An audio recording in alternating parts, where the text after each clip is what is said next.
The Charlotte Ledger Podcast is a member of the Queen City Podcast Network. Hey, it's Tony Messia with the Charlotte Ledger, and you're listening to the Charlotte Ledger Podcast. You can find out more about the Charlotte Ledger by going to thecharlotteledger.com. Today's podcast is part of a special series we're doing in which we interview winners of the Charlotte Ledger's 40 Over 40 Awards. The recipients are people ages 40 and up who are making a big difference in the Charlotte area, people who saw a need and took action. You can find out more at ledger40over40.com. This episode of the Charlotte Ledger Podcast is presented by South Park Community Partners, an independent nonprofit organization whose mission is to lead South Park's advancement by driving economic vitality, creating memorable experiences, and ensuring an extraordinary quality of life.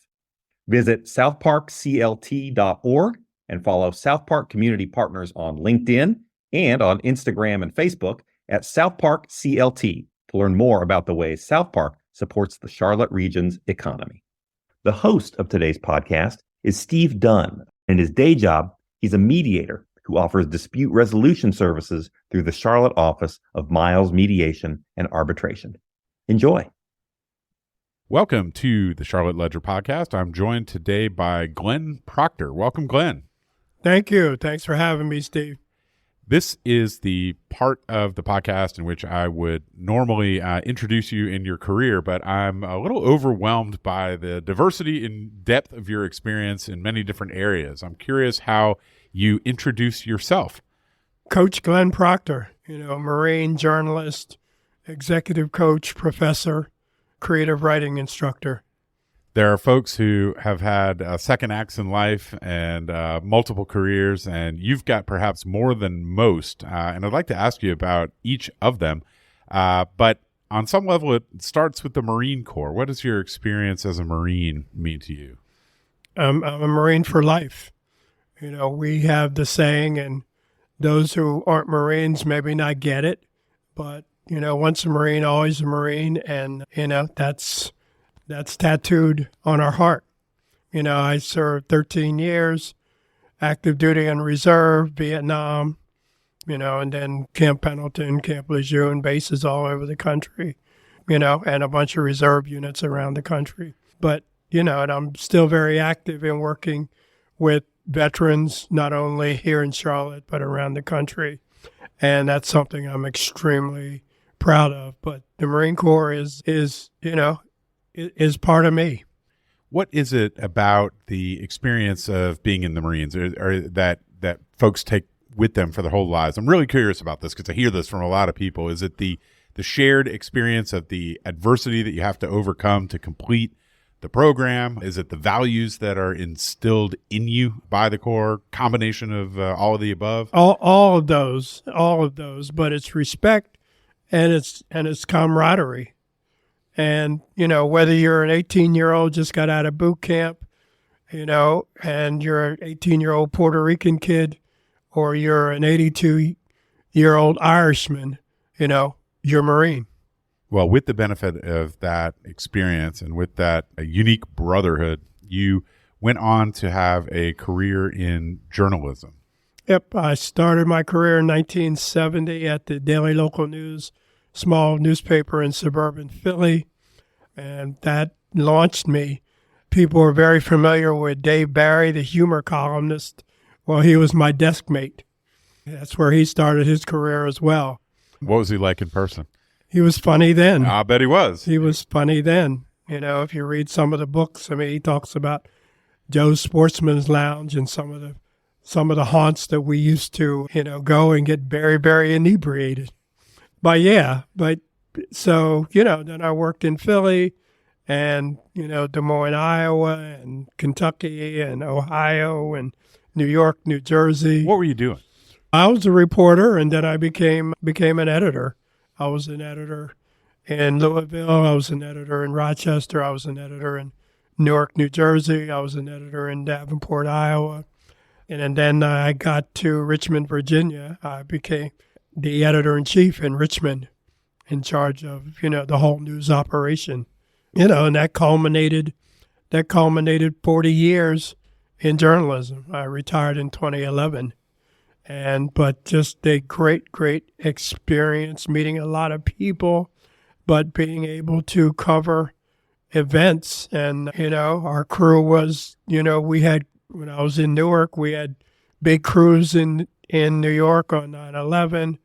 Then when I became the editor in Richmond, the Virginia Tech massacre happened. So I sent, a bunch of crews to Virginia Tech to cover that. And so, a lot of, breaking news, horrific, traumatic situations. But as journalists, that's what, our job is to bring the information to the public.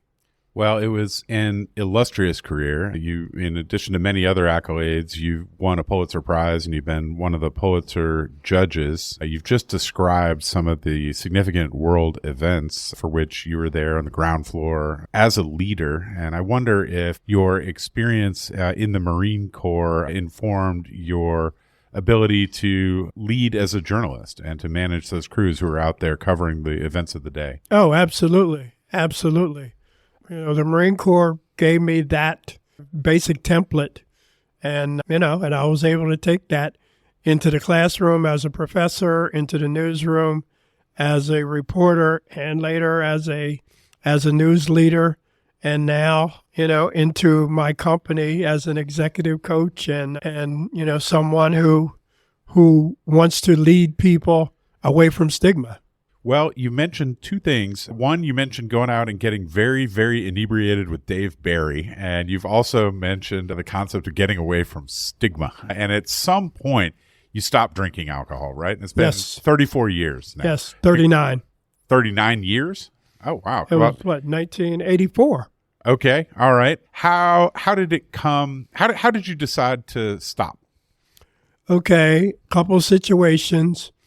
I woke up a couple times, 6-degree weather on concrete steps, passed out. I mean, whatever frostbite is, or I felt it because it took 3 or 4 days to even kind of feel my fingers and stuff like that. Where were you living at that time? In suburban Philly. Yeah. And then another time in Akron, I was going to pick up my kids, and at the babysitter's, which I didn't go to work that day, and I drank all day.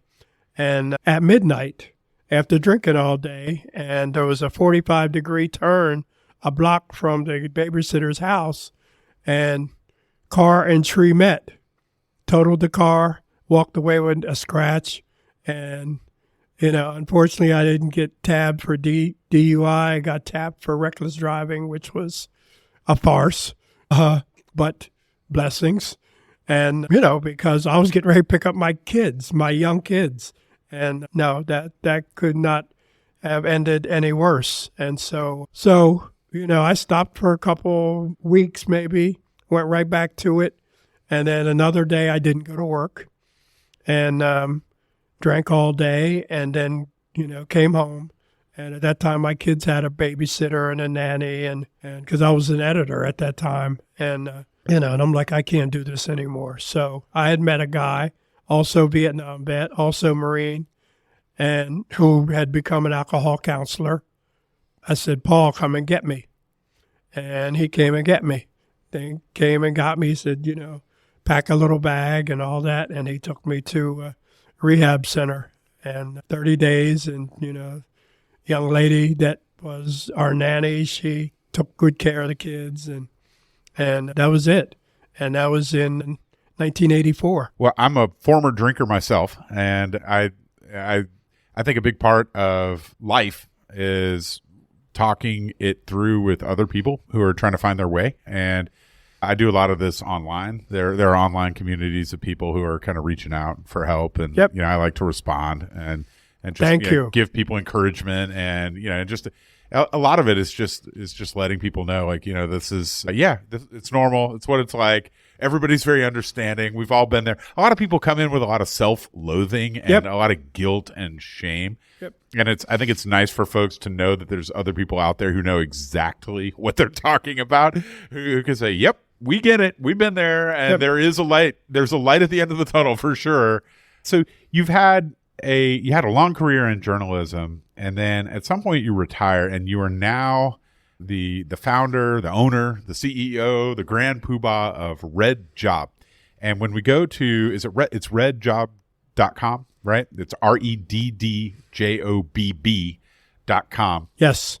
And it's a diverse organization. Your service offerings kind of run the gamut. And so just to name a few, you do crisis communication and PR. You do executive and life coaching.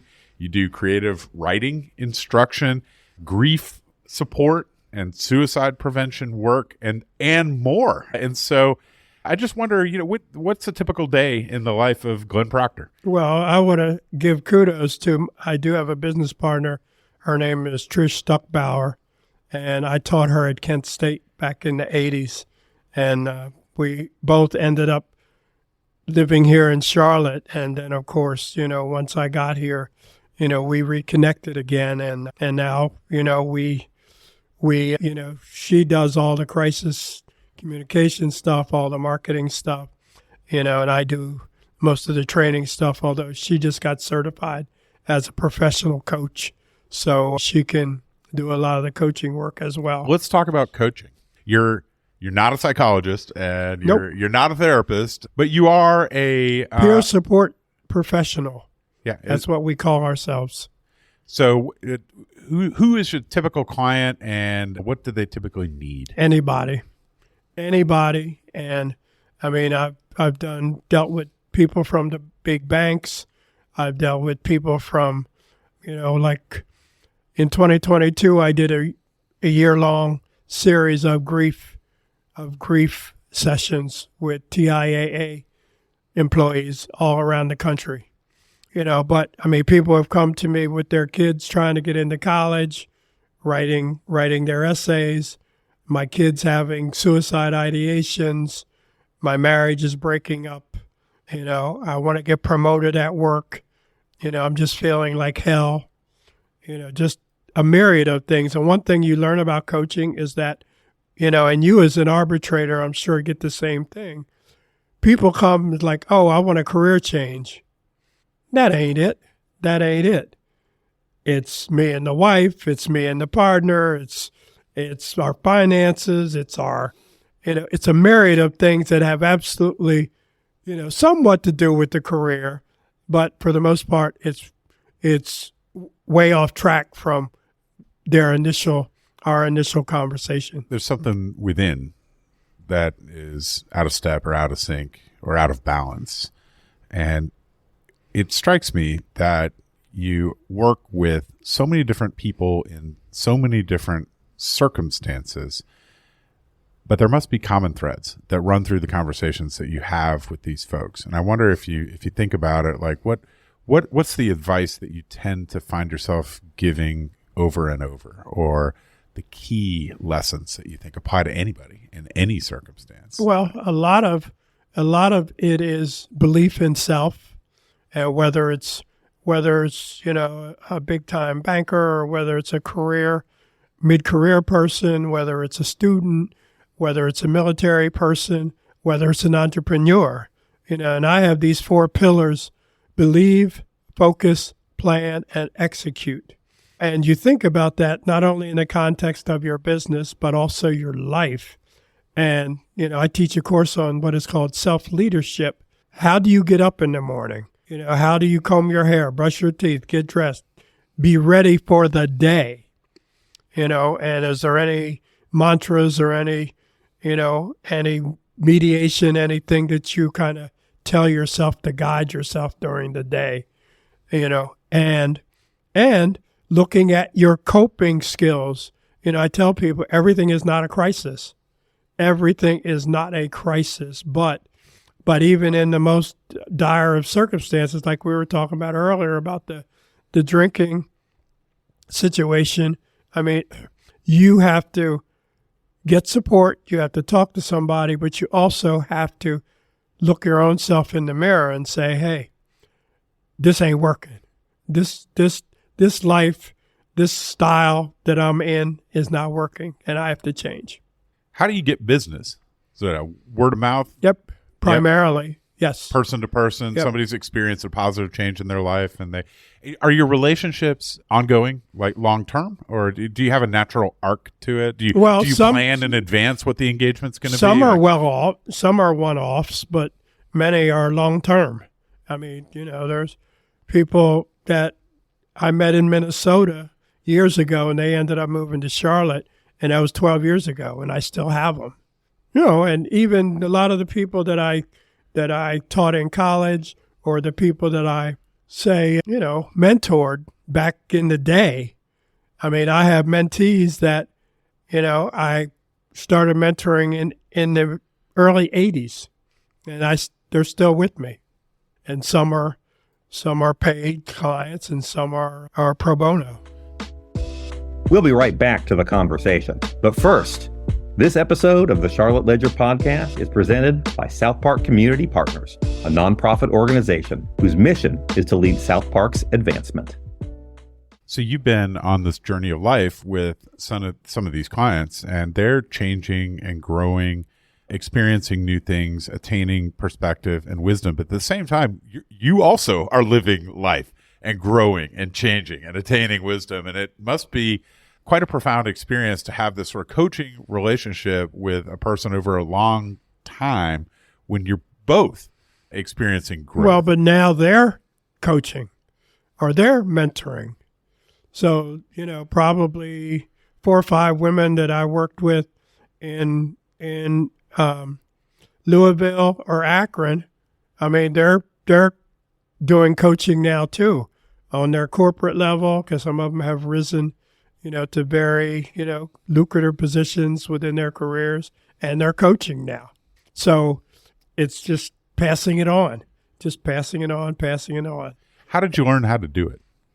Well, I was always curious. I read a lot. I asked a lot of questions, sometimes to my peril, especially when I was a kid.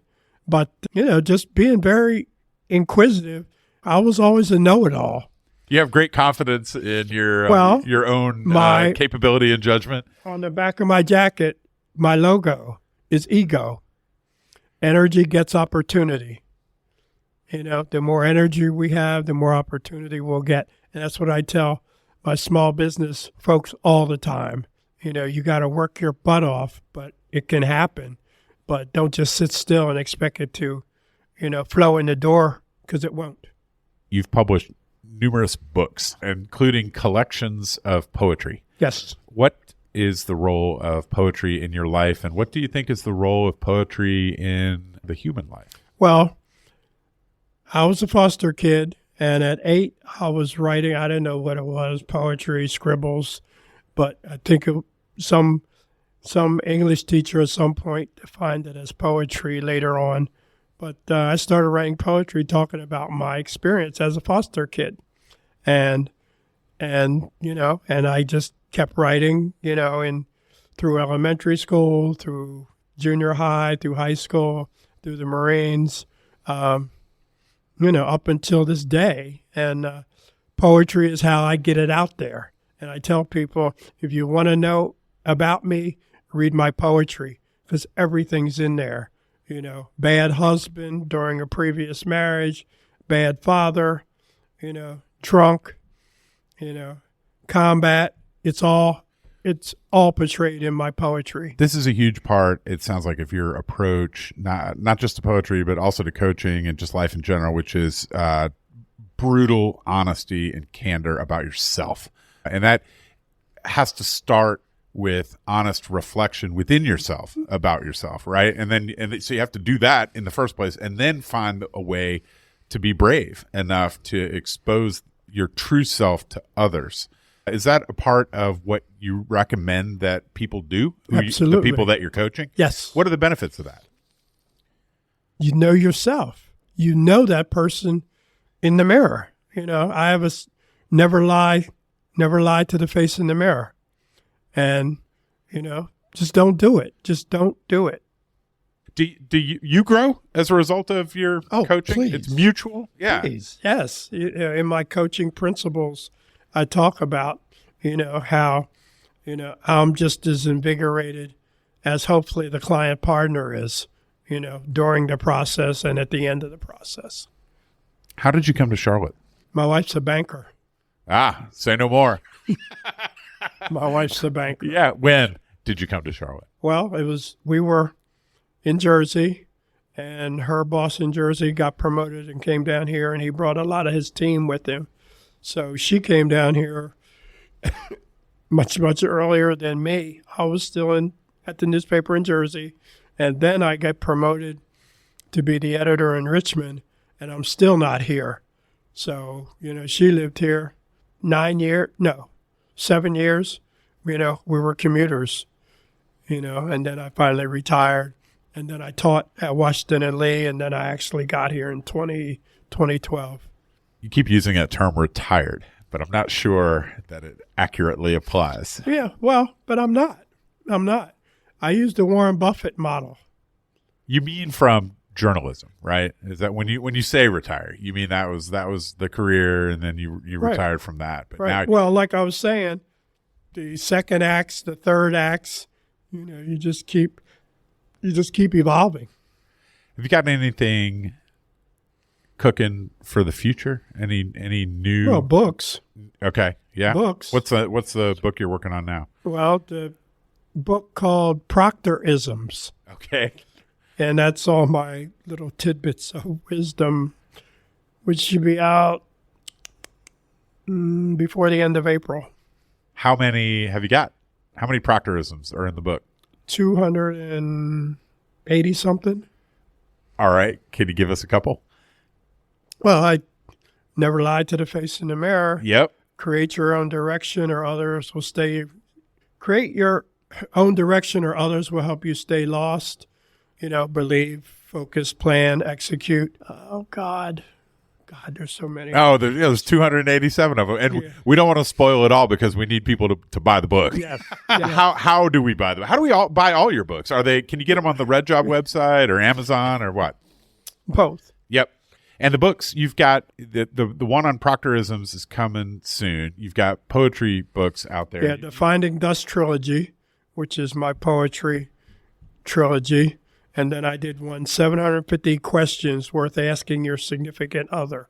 Yes. And that's been very, very popular. Then I have a motivational ebook called Tweets, Greets, Sweets, and Beats. And it's kind of the same thing with, kind of some of the early Proctor-isms, but it's more geared to kind of management and leadership, and then I have 3 in the works, one on suicide, one on leadership, and then another poetry book. You write books, and the books will be here after we're all gone. You coach coaches, and those coaches go on to coach others. And in both of these ways, and in other ways, you're leaving a legacy behind. I wonder how you reflect on that, and what is the importance of making your mark. Well, I heard something the other day, and I think it was attributed at least one time to Hemingway, and I don't want to screw it up, because I'm not going to say it verbatim, but we die twice, one time in our body, and the second time, the last time a person speaks our name. I think that's close to right. But yeah, and and I thought about that, and I just kind of like, wow. So that's it. But yeah, if people can, garner something. Yeah, because I hear from a lot of the people I taught in college or some of, my early interns, they're like, do you hear Proctor in your head? Do you hear Proctor in your head? And that, I laugh about it, but that makes me feel real good because a lot of the people that I've taught, they're like, what would he think? What would he say about that situation? And so, so I totally, appreciate that. And a lot of the people I coached, I know their kids. And, not that I work necessarily with their kids, but I know their kids. And so maybe that is even a way to, even carry further. Well, Glenn Proctor, you've led a remarkable life and had a remarkable career. I appreciate so much your spending time with me today on the Charlotte Ledger podcast. Thank you for having me. That's it for today. The Charlotte Ledger podcast is produced by Lindsey Banks. You can find out more about the Charlotte Ledger at thecharlotteledger.com. And you can find out more about our 40 over 40 awards at ledger40over40.com. This episode of the Charlotte Ledger podcast was presented by South Park Community Partners, a nonprofit who leads South Park's advancement by driving economic vitality, creating memorable experiences, and ensuring an extraordinary quality of life. QueenCityPodcastNetwork.com.